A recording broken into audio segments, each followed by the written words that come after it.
Ladies and gentlemen, this is Frank Donga, and you're listening to Boom Radio. Boom Radio. Keep listening. Don't touch it.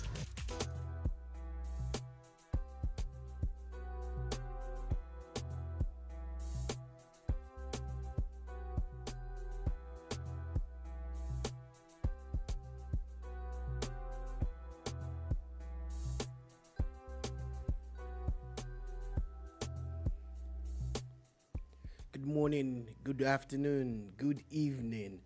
This is the Boom Bar on your Boom Radio NG.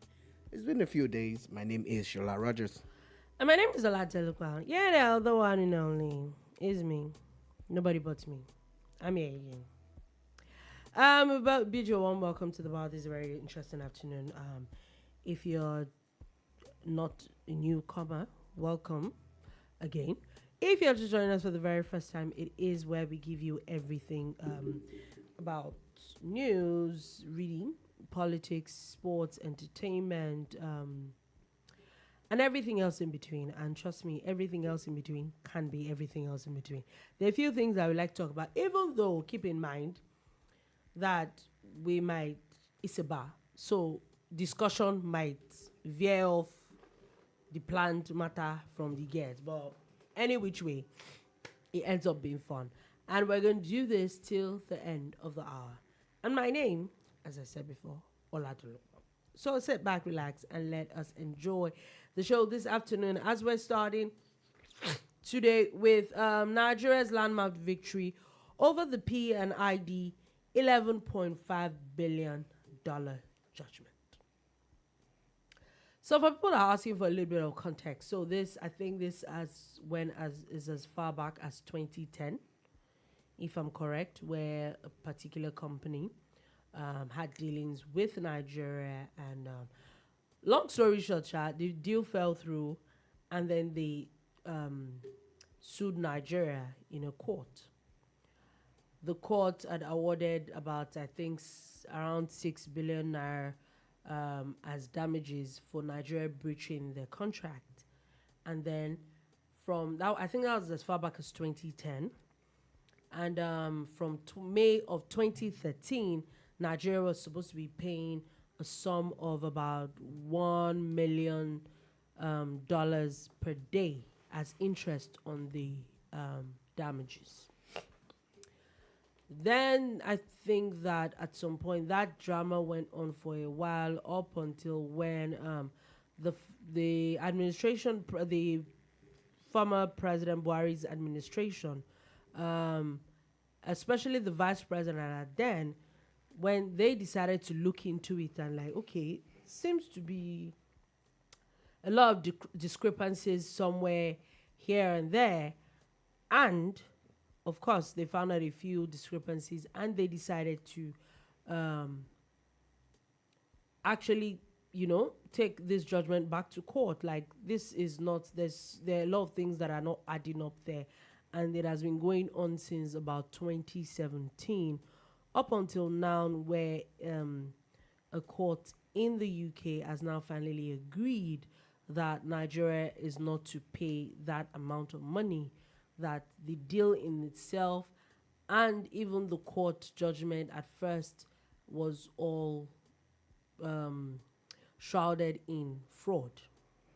All right, okay, that's some kind of a background to it. I'd like to add a little bit more so that we can just, have this discussion like we always do at the bar. Remember that we are on social media. We are Boom Radio NG, or Boom Radio NG1 on X, formerly known and still referred to as Twitter by a lot of us.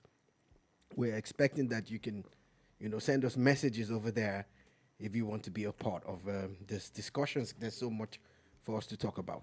However, the contract, the alleged contract, was signed or awarded, like the year that Dolupo talked about, under the government of President Yaradua, the late President Yaradua, who everybody knows by now, and in case you don't know, was actually ill that period. So he wasn't around a lot. He had to travel for treatment a couple of times to different parts of the world, Saudi Arabia, Germany, and all of that. So this contract was just, issued, and suddenly Nigeria is supposed to be doing some business with this company. Then the contract was cancelled. Now, if you listen to, for instance, the Attorney General of that time, and these are people who are supposed to be in the know when you're going into, so they didn't know anything about it. It was, the procurement process, the system of getting contracts in Nigeria has to do with tenders and bids. It didn't go through any of those processes, Just suddenly, there's supposed to be a contract that was done. Now, in contracts, once you agree to the contract sum and everything, if you're going to be mobilized or not, at least there will be some form of action. Now, nothing was done on the part of this company. Not like they mobilized and moved to site. They didn't commit a kobo they're or a claiming dime. that Nigeria was supposed to provide gas for them. But you didn't even want to do anything. So Nigeria was supposed to do gas or not, but they didn't do anything. Now, let's go with that. However, they ended up in court, and it was funny how the Nigerian side of the legal arrangement was very weak. Now, this contract was not initiated by the NNPC like a lot of people have been insinuating. Wasn't a product of the presidency, but more of the ministry. The Ministry of was petroleum. That's where the thing came from. And their legal department didn't really fight the case. And again, the government lawyer, I'm not going to mention his name, also seemed to have, just let things go easy. And they lost the case in court. Having lost, they actually, at this point, President Goodluck Jonathan was now president. And the case dragged for a while. And when he lost his election, his re-election bid, it is said that he had secured an out-of-court settlement for $850 million, which is a fraction of the money that they were claiming in court. And, being the good guy that he was, he didn't want it to look like a few days to his departure, he was signing that kind of humongous sum off as payment for this settlement to the P&ID company. So what he did was add it to his handover notes and suggested that President Buhari should, pay, because like we all know that government and governance is a continuum. It is. And what happens is President Buhari looks at it and goes, there's something wrong here. And his vice president, who happens to be a professor of law, got interested in the case. I said, no, we can't go like this. So the first thing they did was to change their lawyer. They got a new lawyer. And of course, the president and vice president got involved in it. Then they also now brought the law enforcement. Yeah, the EFCC into into it. The EFCC, the NIA all got involved. And they started investigating the Nigerian officials who were involved. And as we speak, there is a case in court involving the then legal department leader, the woman who was in charge of the legal department of the ministry, who is being, investigated for bribery. A paltry sum in dollars compared to the value. So the bottom line is that the way it was looking, like from the get, even the EFCC had come to discover that even the original contract does not even, everything looked like it was all fraud. It was orchestrated from the get. It looked like a scam because a proper contract, would go through different processes. You get there are stages that they're supposed to go through, especially a contract that involves a foreign company and foreign exchange. But of course, none of that happened. And so the government of Buhari, you must give them kudos for this, decided to pursue the case. And they were pointing out the scam aspect of this contract, that this money that you want Nigeria to pay is not even supposed to happen in the first place because this contract is not a real contract. It leads you to many questions, but before we go into the questions, we stay focused on this matter.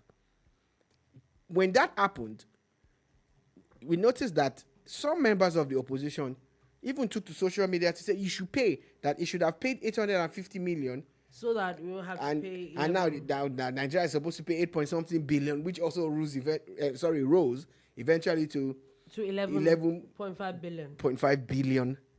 Like, take it, let it sink in. $11.5 billion. You understand? That's it. Now, when that happened, we started seeing opinion pieces. Priti Patel is a top politician in the UK. She even wrote an opinion piece, against Nigeria. It's been deleted now, but if you check the source document, they even changed the name of the writer at some point. Different. Can you imagine? People were now writing. Everybody had something to say. Oh, but Nigeria was a bad person to do business with. That why didn't they pay the money and we had to pay this and pay that?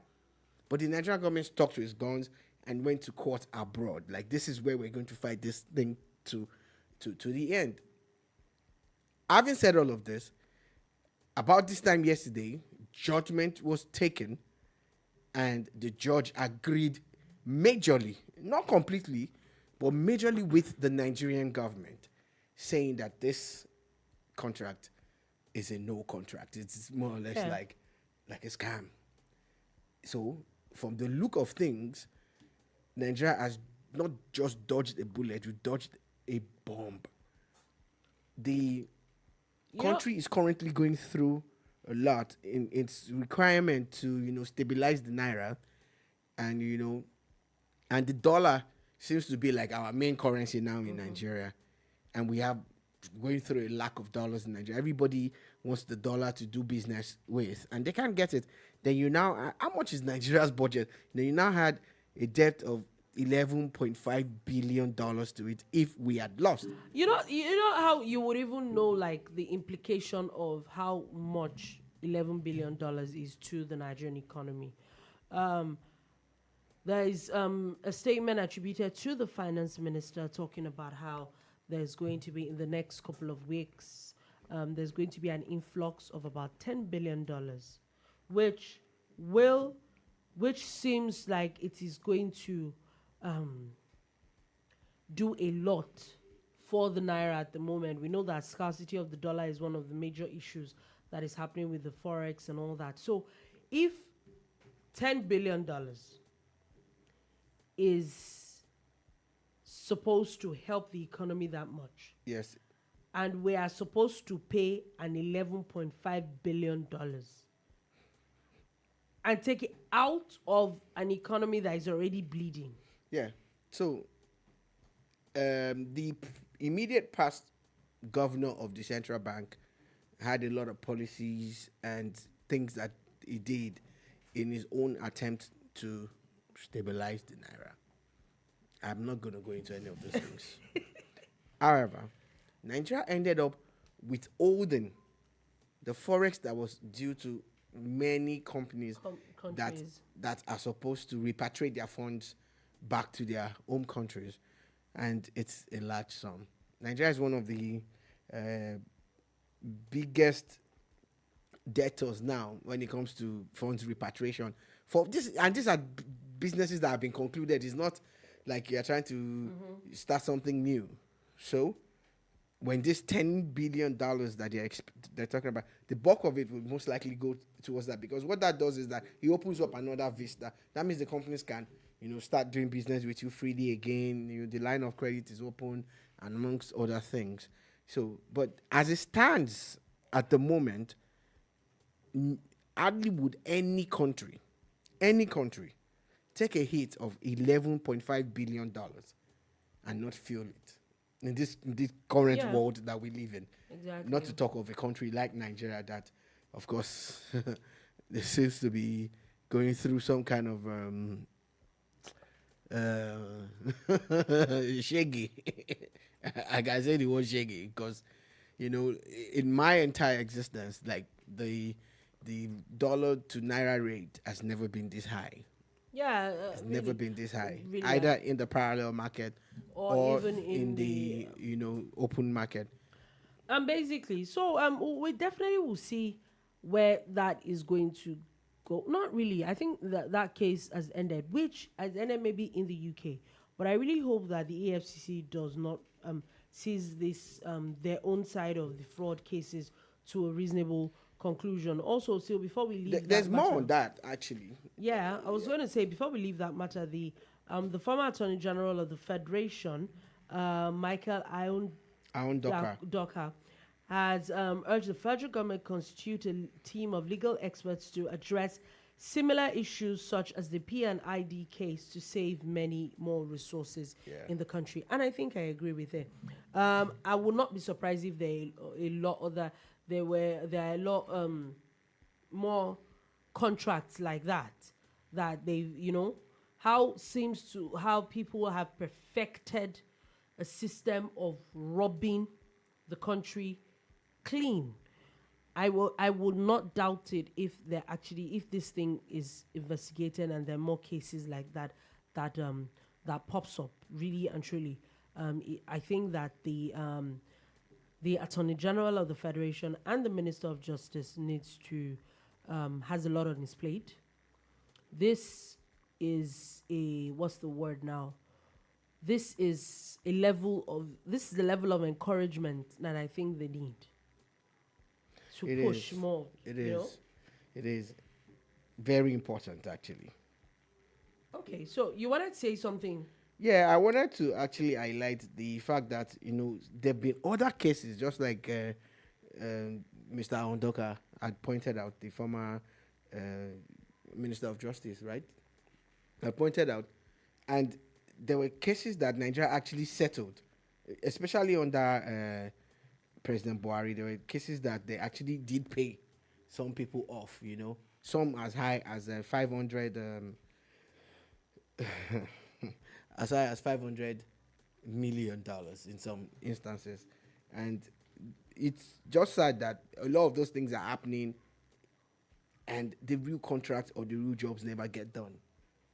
But you need to go to court to settle out of court for something that is perceived to have gone wrong. And hopefully, going forward, there's not going to be this kind of situations where people are awarding contracts without due process. Without due process anymore. It's just ridiculous, really. I think that is something that needs to be looked into quickly. Now, moving on from that, still talking about court cases, but we're coming to Nigeria, which on this particular one, I am specifically and specially elated. How did I catch this? Earlier in the day, I was scrolling through my Instagram and I saw a video of Nollywood actor Kate Enshaw, who, kudos to her, had followed this case. I think she was even the one that brought this case to public, where I think that the wife of this particular man had reached out to her. She even knows the man personally, is the person is supposed to be her own friend as well. But she decided to call out injustice. If she's never done anything, I think that this is one thing that I would say kudos to her for. Because I remember when this case first came about, how I think she had even done some promotional work for his hospital. But for her to decide to come out for someone that she knows personally, for her to decide to come out to, speak against him and speak against the ill that he had done. And kudos to this man's wife, who just knew that because the truth is that it's stories that we hear over and over and over again, and then it becomes it's a family matter. Go and settle it at home. Yeah. So let's take it a little bit back. So there's a couple based in Lagos, husband and wife. The husband is a doctor, quite popular at what he does, and he was accused of raping his wife's niece. Yeah. Who was underage, a teenager. And it is said, I don't want to use the word alleged anymore. No, he's accused of sexually violating the victim for about 20 months. This went on. And even though during the case he pleaded not guilty, evidences were provided one by the victim, who of course gave her own witness account, and the wife who provided some messages, WhatsApp messages and text messages, and even he had also in a way implicated himself in some statements that he had made and written. So again, it's funny how you had already put yourself, in one corner saying yes, one thing. Then you get to court and you come and you say something else. I also want to say that I remember that this matter, you're not guilty. when this matter first came out, how a few people had now come out to talk about how he was blackmailing some of his patients. Yeah, there were other cases that didn't even see the light of day. Most things that we must realize, and it's been proven over time with rapists, is that they're serial rapists. Most times they have a long list of victims. It's one that you will do that, And the problem has always been how we handle these reports. And that's why at the bar here, we're constantly saying it, Why do we always blame the victim? Don't blame the victim. I think it's one thing that we need to talk about more, and we've seen it in the last few instances of very popular cases that have been popping up. It's the fact that people need to speak up more. It is not your fault. It cannot be your fault. Like, we remember having a discussion earlier in the day, and I was like, and the truth of the matter is that exactly how I feel really is that it makes it worse because it's a minor. Like, I don't know where people draw the line to their wickedness. For me, it is a minor. Like, seriously. If you're going to talk about sex, you're going to talk about intercourse. It's meant to be between two consenting adults. Two. I don't know where your minds are. It's two. You can decide to increase the number. So two consenting adults is the one that I know about. That's the definition that I know and I'm sticking with. Now, there's no way a minor can consent. Yeah. A minor can like never ever give consent. Yeah. So anything that happens there, that's rape. That's rape. Two, adult to adult self. It has to be mutual and it has to be agreed. Rape is bad. It is terrible. It has messed. Apart from the physical pain and torture that people feel, I think the mental anguish that they are put through. And the sad part is that more you see adults painful. How over years they still find it very, very, very difficult to deal with. Now imagine children. Yeah. And I remember this case where he had pleaded not guilty. In fact, there were stories of how there was a DPO, how they were trying to cover up the case at a point. And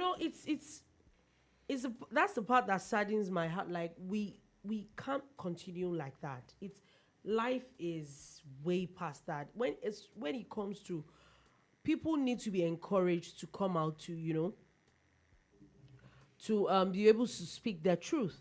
I am elated that this, the other one, remember the story of the Baba Jesha and how was the actor. I think it's 4 years or 7 years or something that he got. This particular man is in jail for life. Yeah, again, you should not be among human beings. On the strength of the cases. Now, one recurring decimal between the Baba Ijesha case and this doctor's case is that they actually got brought to light because popular people, in fact, actors in Nollywood were involved. And that's how these cases became popular. So, how many people are out there that don't know a Nollywood actor or actress, they don't know any popular person or influencer that can actually fight their case for them?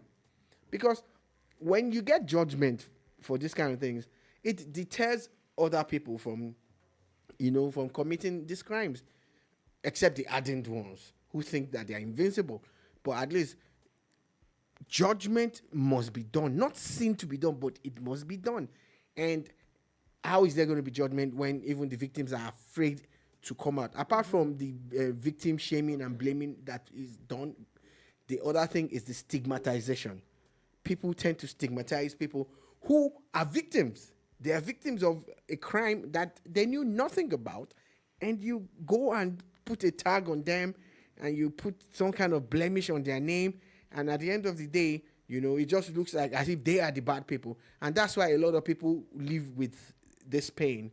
A few years ago, a very popular singer had his wife actually accuse a pastor of a church that she used to attend of the same thing. And of course, where is the case today? Where is the case? Do you understand? These are the issues because, again, I'm not even talking about the statutes of limitation but the fact that some cases cannot even make it to court. They can't even make it to the police station. So there are agencies out there that Lagos states are set up, and the federal government needs to replicate some of these things. I know that they might have departments in some ministries, but they need to have standalone agencies that also will allow a whistleblower format where people can actually also report cases of domestic violence and abuse. And of course, rape is just one of these things. There's so many other terrible things that have been done to minors and been done even to the so-called weaker sex, and again even to men themselves, because also men have been victims of such things. The biggest issue you find is that a lot of them would never come out to tell you what they are going through or have gone through. So in this case, it's a good news that very happy. Judgment has been done. I'm very happy. Yeah. There's another one, a pastor. In fact, I think there are two pastors who have pending cases like this. There are two of them. Yes, there's one that was making predictions about the presidential election. Oh no, the one that said that is in jail himself. Okay, yeah I remember that one. There's that one, and there's another one. Your friend's friend. My friend's friend. Please, let's not joke about these things. I beg of you. Who's my friend's friend? Don't worry. After this show. No. Please say it here because this. No, my friend? No. Who is my friend? I'm serious because this is not a joking matter. It's not that deep. Don't worry. Okay, who is my friend? Don't worry. Never mind. Trust me, we're not going to move on from this. Okay. Who is my friend? Yes, you have to clear the air. Who is my friend? Who's your friend? Yes. Aki is your friend. Aki. Yes. Oh, our Aki. So Aki is my friend and he's not your friend. I said your friend's friend. It's not that deep. Can we move on? Okay, he's not Aki's friend. He's a guy that Aki used to go to church with at some point in time. And Aki too was wondering how the guy went from usher to pastor overnight. Where did the anointing come from? We don't know. And suddenly he's one firebrand pastor. And look at him now. Anyway, I don't want justice, to be. Yeah, if they're actually victims in this matter, people need to go to jail for the despicable things that they do. I also really hope that this man's name is added quickly to the sexual offenders list. Also, there's something that I don't know if Lagos State can do it too. I know that it's something that I've seen that happens in Ekiti State, where there are billboards around the state showing faces of sexual offenders. These people also need to be spoken to. It's interesting where I was watching the video that Kate Henshaw had posted, where she said that some of this man's friends had come to court and they were fist bumping him and all that. And I'm like, okay, are you serious? Really? So you came to show solidarity to your rapist friend. Maybe those ones too need to actually be investigated. And I also want to say kudos to his wife. I think that she is she's the hero in all this, who despite would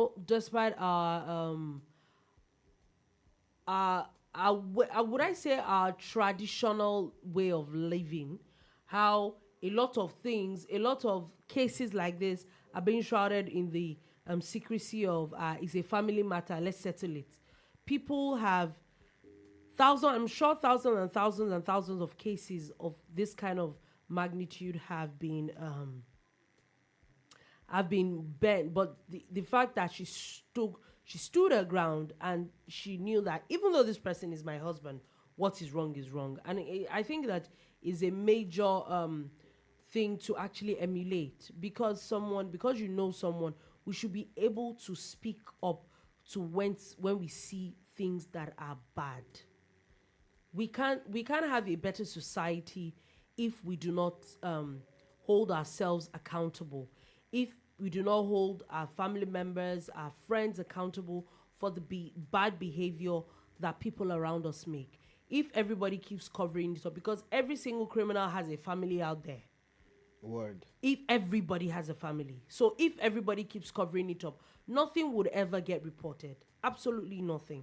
So I think it's huge kudos to this man's wife for deciding to stand her ground and deciding to be bold in the face of whatever nonsense. I also want to commend the judiciary, because we take a lot of things for granted, and the fact that this case, as celebrated as it was, as popular as it was, saw the light of day, and there's judgment.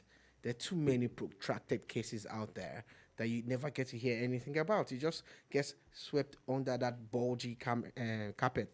That has, I think that the judiciary, conclusion. The judge in the case, the Lagos State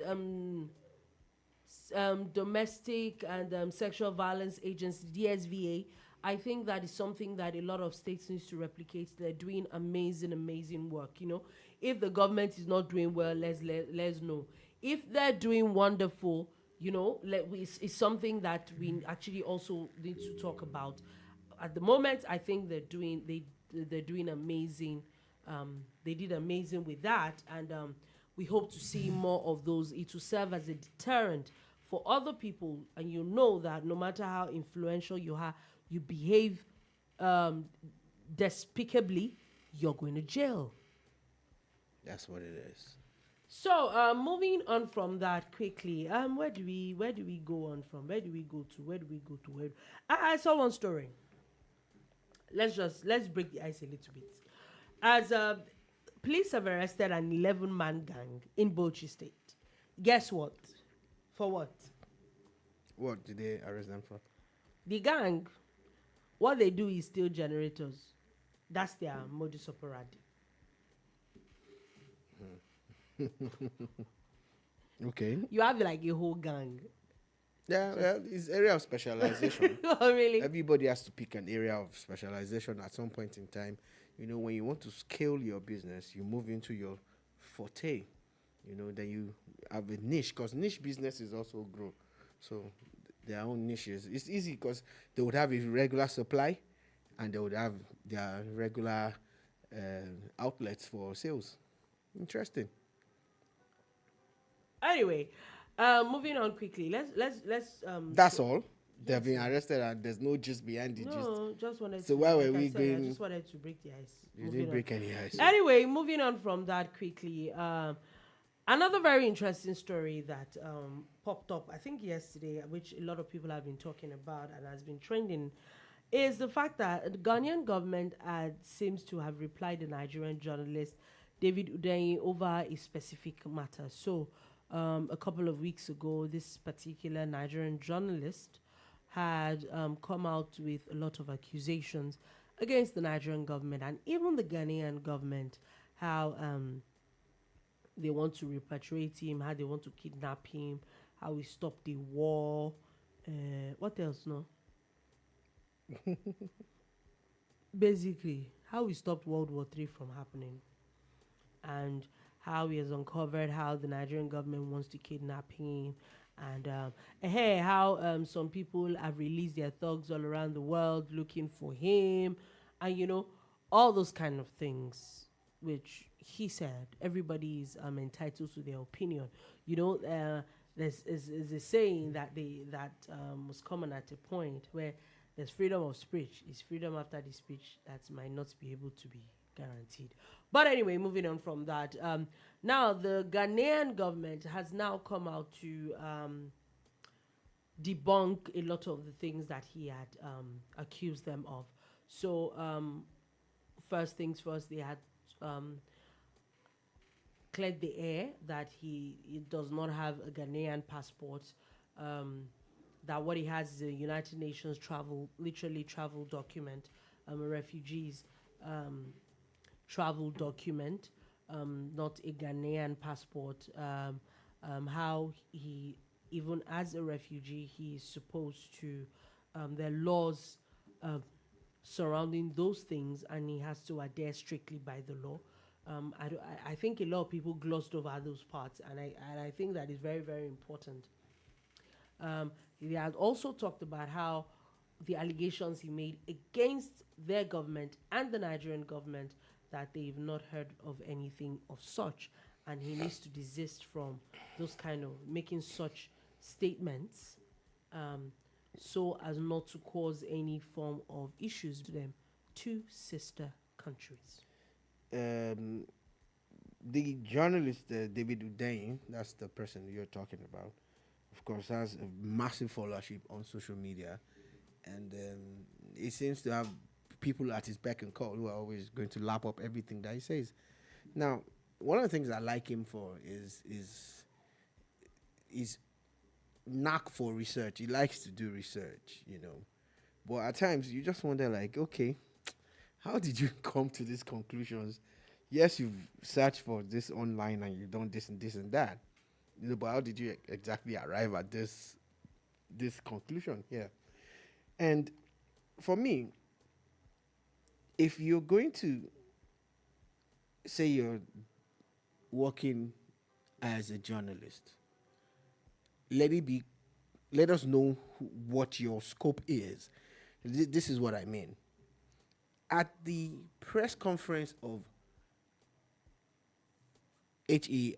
Abubakar Atiku, he actually said thank you to David Hundeyin. And I'm like, okay, David is not neutral. David is just more or less working for them. That's what it means. That's what it means, So if that is the case, once I see that you have a bias, there's hardly anything you can say that would not come across, because that's what you mean. It's more or less driven by your bias. That's what it is. If you were going to, for instance, if David Hundeyin was who he says he is, and you're after Tinubu for this and that and that, you should be after Peter Obi and Atiku too. The instant people raise doubts about them, maybe you even be the one to put everything to bed, since you really know how to do research and people trust you with information and documents, like the military document that you leaked online and said that, of course, you stopped the war in Africa. If that is the case, it's because people see, oh, this guy has this, penchant for doing these things. But it's almost as if you just have a vendetta. It's just one person and one person alone. Now, that one person is not necessarily innocent and is not necessarily guilty until the courts say so or they say otherwise. However, that's where you get it. So I saw that video where he was going on about how, they wanted to get him. And I said to myself, any government in the world wants to get anybody, they will get the person. Be it the U.S. government that wants to get you, or the Nigerian government, or I don't know any country you can call small. I can't call any country small. Because government they have the resources. The resources. They have the network. A government has. I don't think individuals have it. Yeah, it's rare. It's rare, except your name is, Elon Musk. So, or Jeff Bezos. Let's see. Even those people, even those kind of people. You know that. No, I was referring to your reference of resources. Yeah, what I mean by, okay, maybe monetary. Yeah. But also, governments literally can shuttle some of these things down in a space of hours. So I don't think anybody was after you. If they, and I've said this a lot, if they want you, they will get you. Yeah. And that's the truth. I think that really and truly, why I even feel that this person is not a very objective person is that, take for example the issue of the Chicago State University. It moved from he had fake results or to That he's he didn't not go a to the person school at or he all. didn't go to the school. So when the school released and then the school They stole is someone's compromised, so then and then the courts also is compromised and I'm like, come on. If journalism is really about evidence, it's not about good or bad. It is what you can prove. The minute you cannot prove otherwise, drop it. Move on to the Move next on one. to the next thing. But you seem to have wrapped up your whole time as a journalist around one person. I'm not really sure that's what journalism is really supposed to be about. I think that at this point he needs to be very careful. As much as a lot of people would read those statements and gloss over a lot of things, I won't call them threats. But they're very subtle warnings in those things, in that reply to him. So I think that he needs to tread carefully at this point. Like I said, if the Nigerian government wanted you, it's just Ghana. It's not like you're even like in Europe or maybe you're in Asia or any. It's literally just Ghana. I think that we really need to be careful. Also, when people on the name of investigative journalism, I think people just want to believe what they want to believe. We need to also be careful the kind of things we lap up, all in the name of people just putting out evidence or putting out things, and then because really and truly, at times, let's think, let's use our heads at times to think about these things, and I think that's what some of these people are banking on, the fact that people really don't sit down to read and find out things by themselves. I think that's what some of these people enjoy. But anyway, we will see his response to the Ghanaian government on this matter. Now, still talking about President Tinubu and a few of all these issues is now at a court. The U.S. court has now refused to order release of CIA or FBI dossiers on the president if it even exists, according to the judge, the United States District Court of Columbia had refused this request that it was seeking to compel the U.S. security agencies to promptly release to him information, including documents relating to President Bola Tinubu. They said that the person that brought the case to court, the plaintiff, did not satisfy the relevant documentations to grant the relevant conditions to grant those prayers. If you want those things, there should be proper reasons for it, and the reasons that was brought to court was not tenable enough. So why do we need to release it to you? Yeah, again, one of the things that people need to do again is research more. For instance, it would be nice to Google the name of the person behind this case, Aaron Greenspan. If you do a quick Google search about the guy, you will find that he's actually that guy that thrives on using people's information against them. He has he takes people's information, puts it on his plainsight.org or something, and he's even been alleged to have tried to extort monies from a couple of people. The cases are out there. Aaron Greenspan, doxing.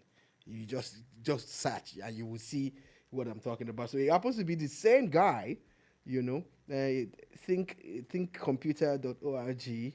It's the same guy that's now trying to get some documents in a rush in a case that has nothing to do with him. And these are the people that a lot of Nigerians are aligning with. And how do you say that, you're trying to prove that someone is a criminal and you're more or less aligning with a criminal element?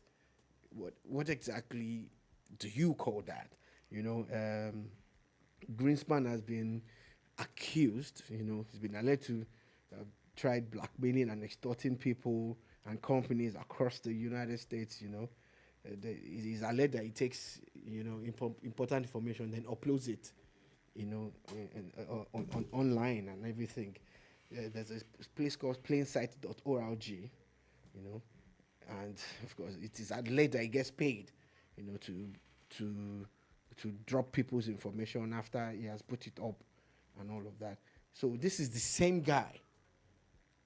So you must know that there's something wrong there's something somewhere. up somewhere. This is the same guy, And I don't want to go into his other issues, but they're all there. It's online.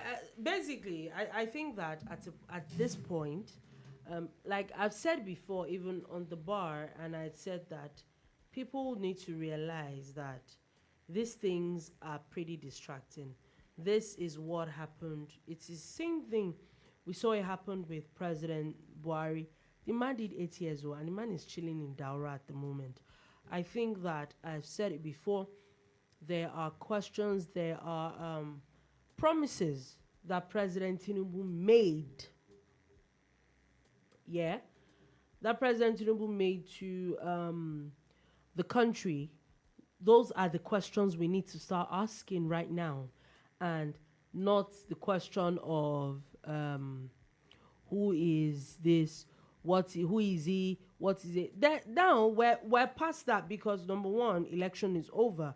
Number two, now there are actually cases and there are evidences to see that this person that you're going after, there is not really a lot that you want to hold against him. At least there's no evidence to it. So let's stick with governance. Let's okay, what exactly is happening, except whatever happens with the Supreme Court. But up until then, let us face reality. This going on of court cases of who this person is, releasing these documents, what this is, I think that it is completely distracting, and it is completely unnecessary at the moment. That's my own. It's important that if in seeking anything, also seek the truth, and look at it from different angles. Don't always don't even take what we are saying for it. Look it up, vet it, and that way, then once you are sure, then you know that anytime you come here, you can always get the truth. It's important. Okay, let's move on quickly. As the federal government has approved a $3.45 billion World Bank loan to improve a couple of aspects in the country. It's interesting because this loan is supposed to have zero interest, is a 40-year tenure, and all that basically. There is a lot that is doing with basically about 5 projects, the initiatives for women empowerment, and the power sector, renewable energy, the state resource mobilization program, and teenage girls initiative for learning and empowerment. I'm excited about the projects that this loan has been earmarked for. I'm excited about the possibility or the prospect of a long-term loan with no interest. Or did we read it right? Yeah, it's a long-term loan with no interest, yeah. And there's a 10-year moratorium. A 10-year moratorium. I'm excited because, again, now this is not money coming from the coffers of Nigeria. It's money that you can use and pay back, at a later date, which basically means that you're creating more capital without dipping into the purse. So you're not, like, for instance, there are times when government has to sell some of the resources that we have to generate funds to carry out projects. So this is a good one. And the other side of it is that who is going to, or how are we going to maintain and maintain the fact that they followed through with the plans that they claim that they want to use the money for? How do we know? Like, yeah, those are the things. These are the things, because it's not enough to applaud politicians. Oh, they want to do this. Yeah, no, but you get this. The loan. Implementation is the real issue. Use the loan for the purpose that it's been made for. Yeah, I agree. A lot of people. Let me even take it off the government side of things. Even individuals make this mistake. Yes, sir. You go and get a loan for a specific project, then you divert it into something that is not necessarily what you got the loan for. You are stealing money. And you're not investing it. You're more or less stealing. Because the bad part is that you won't even be able to pay it back. So that's the issue. So the same thing with government. If you're going to be getting loans, you must use the money for what it is meant for. And again, in getting loans, which aspect of those things are investments? Because it's not grants now. We're talking about loans. That means that you're going to pay back. So the things that you're using them for, are they going to generate funds, or you have plans on how to pay back? These are important things, because let's not go and put the next generation in debts that they cannot pay. That's the other side of this whole gist. So now, basically, for me, it is time that we actually need to just follow and monitor these things as time goes on. Now, quickly, for people living in Lagos State, do not play with Lagos State at the moment. It was yesterday that there was news that Alaba Market had been shot. Today, there's talks of about 2 different companies being sealed for noise pollution. Also, someone had posted and they had tagged the Lagos State and made a complaint about a church program going on the street in Shomolu. Yeah. For 2 weeks. Only for the president to actually come out and say that now the street has been on lockdown for about 2 weeks now. Yeah. That church program starts and all that. I think that these are the things that Lagos State is asking for. The truth is that as much as, yes, they would do, we also need people to be able to come out and complain. Yeah, I've always advocated, I still said it a few minutes ago, for platforms where whistleblowers can, blow the whistle. Again, there's a video of a guy who was also complaining about noise pollution where he lives, and apparently there's a bar just beside his house, and he made a video. It was late at night and it was noisy on a Sunday night, and the guy made a video and put it out, and I went through the comment section, and there are people who were blaming him. One person said, "Oh, wasn't the bar there before he moved in?" Does that mean the bar should make noise? Some people said that. Some people said, "Oh, did you buy the land for him?" I don't understand. Another person said, "Oh, I know that joint. They don't make noise like that." And I'm like, wow. So nobody is concerned about this person complaining about the noise levels. And these are the things that we do to ourselves. And I noticed that the people who do these things, they go home to a quiet street. They go home to a quiet house. They don't even live where they're causing all this, rancor and making noise and disturbing people's peace. So now that guy's house is next to the bar. So it's easy for them to make him. If they want to harm him, it's easy. Mm-hmm. So it's dangerous. However, if you provide, WhatsApp numbers and regular numbers for SMS, for messages, for videos, for emails, like now I think the commissioner and the agency in charge of the environment, they are talking about people sending them DMs now. They're saying you can send them DMs, and I think there's a form on their profile that you can click on and fill and make a report. I think it's a really, really good thing. I hope that they keep this up. I really hope that they keep this up. We need sanity. Everybody also needs to, the more there is enforcement, there is something that it does. At first, it's fear that I'm not ready to be in the bad books of this way. But also, we get used to the idea that this thing is the same way we get used to bad behavior, or you go to a market and it's dirty. But because your mind is conditioned to that's how it has been for a while, you don't see anything wrong with it. And for people who own nightclubs and beer parlors and pubs, and you want to play loud music, invest in sound proofing for your nightclubs. Yeah, and it was a thing when we were younger, because when you're outside, you can only hear muffled sound. Yeah. It doesn't disturb anybody. But you see, the instant you open that door, it hits you with a boom, like boom radio. You get it hits you with a boom. So what we're saying in essence is that, again, if you want to do it, there are things that you can deploy, to reduce the noise levels. For the outdoor joints, reduce the volume. Reduce the volume. Let's be neighborly, and noise pollution and everything is not good, and we must stop it. Okay, now moving on from that, very interesting story coming from Ibadan, Oyo State, and I need a bit of clarity.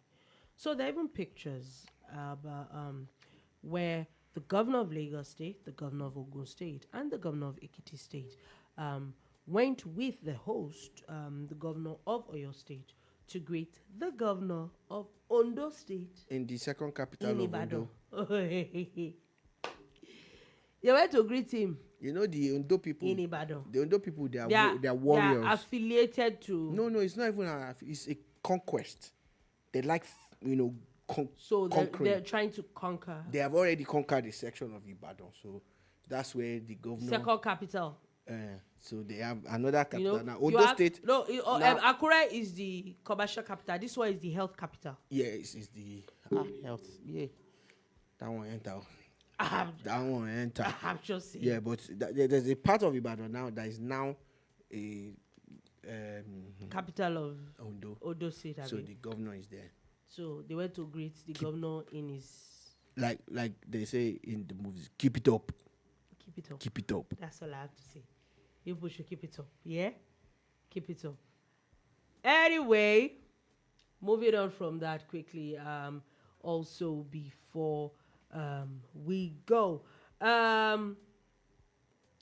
Nigerian states, there's this very interesting story that popped up earlier today that said that that gave a breakdown of the amount of money that the states made in the year 2022, the IGR that was generated, that's internet generated revenue, and different states. And I saw a headline where it said that they had made about 1.9 trillion naira, and how Lagos and Rivers are the biggest earners. Please, I think it's a complete insult to Lagos State. Yeah. It's more or less like Lagos, Rivers, No. then the others. You understand? Internally generated revenue is a big deal. If done right, and if channeled to help the people and not channeled in a funny way by anybody, it can turn things around for this country. We run a country that is structured along the lines of people going to the center every month for allocations. So, why I said so is that, you might be wondering why I said what I said. In 2022, which was a 14% decrease in the IGR that Lagos had generated compared to 2021, they made about 651.15 billion naira. Coming next is River State with 172 from 655. Please, you are not the same category. Let's stop. Let's stop it. Thank you very much. It's a lot of money, and also still talking about Lagos internally generated revenue, Lagos State. Cumulatively, if you add about 21 or 22 states together, Lagos IGR. Also, is another more. very disturbing, very interesting numbers. So Federal after Republic River of Lagos. Yeah, Federal Republic of Lagos. Federal Republic of Lagos. I like that. Also, after River State with 172.8 billion, had 124.4 billion naira with the FCT. Then Ogun State with 120.6 billion naira. Coming after that is Delta State with 85.9 billion. And then I'm wondering, How is Ogun State? So it means that if you take away Lagos, take away Rivers and the federal capital, Ogun is making more money than every other state in Nigeria, which to me was very surprising, pretty much. Yeah. But I was shocked when, like, Delta State, then a state like, then we saw a lot of other Southwest states. Another very interesting number for me is how all the money generated in the southeast in the whole of 2022, IGR. the IGR was not as much as what Ogun State was generated in a year.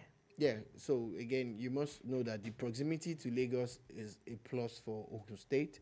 Yeah. They have sure. also more or less been the industrial arm of Lagos, where a lot of factories are actually situated in Ogun State, even though they share a common border with Lagos. That has helped Ogun State a lot. But you must say kudos to the governor, because it's easy for us to always criticize people. But when they have good results, we must also commend them.